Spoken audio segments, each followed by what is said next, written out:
Philippe Vandel.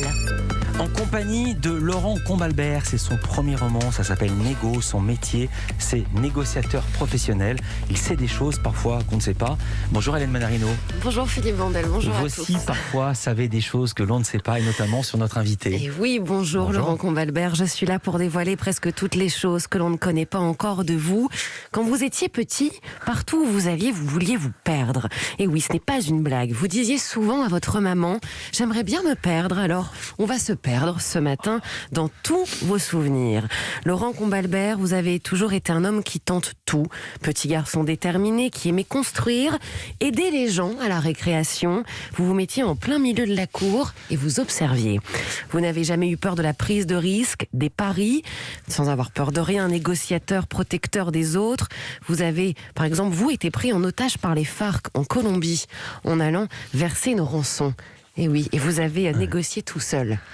Je me suis retrouvé coincé sur une négo où le preneur d'otage qui faisait partie des FARC m'a dit on va te garder avec nous et tu vas devenir notre otage, comme ça on aura plus d'argent.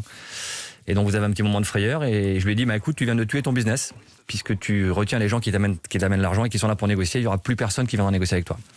Donc ils se sont regardés, ils ont rigolé un peu, ils m'ont dit allez c'est bon, tu peux partir. Vous l'expliquez qu'il allait casser le marché en faisant ça. Voilà. Les FARC qui sont le groupe terroriste en Colombie qui a été dissous depuis. On ne sait pas trop vraiment si ils ont totalement rendu les armes, Hélène.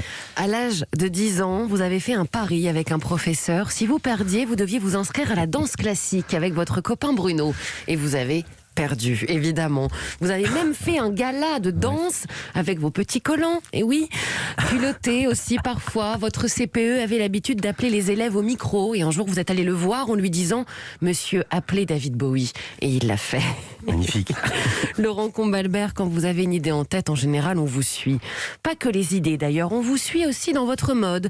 Quand vous êtes arrivé au FBI, vous étiez le seul Français. La mode, là-bas, c'était de porter soit un t-shirt bleu ou un t-shirt vert, en fonction des niveaux. Vous n'aviez pas ces couleurs. Vous avez donc proposé de porter un t-shirt noir, celui du Raid, et c'est resté.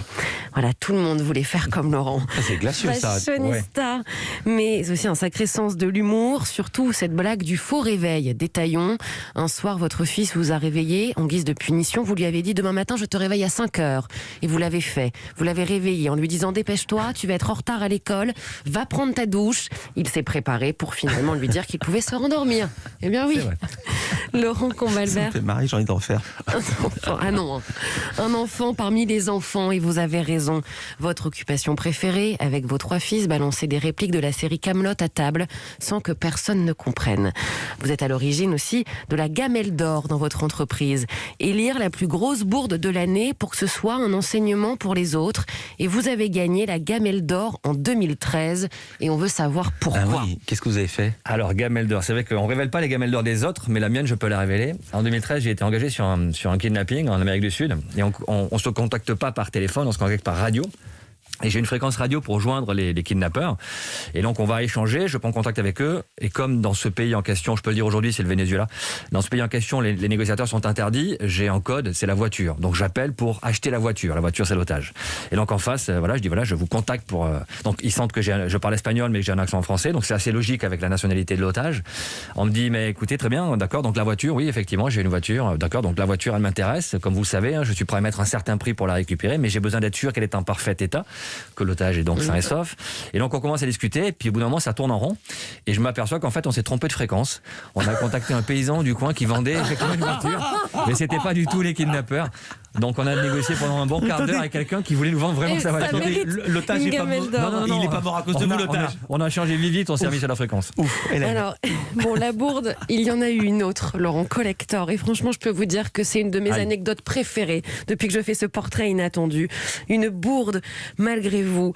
En 3 mois, 150 amis installés au milieu d'une forêt. Vous aviez installé toutes les lumières de couleur autour de l'étang. Et au moment où votre épouse doit dire oui à la fameuse question, il y a eu ça. Votre téléphone a sonné. C'est vrai. Le témoins pensaient que c'était le maire, mais non, c'était vous. Ça reste un très bon souvenir Mais aujourd'hui. pas du tout, c'était le maire, c'est ce qu'il faut. Il faut que ça arrête dans l'histoire. Non, c'était mon téléphone, effectivement. Et vous êtes toujours marié.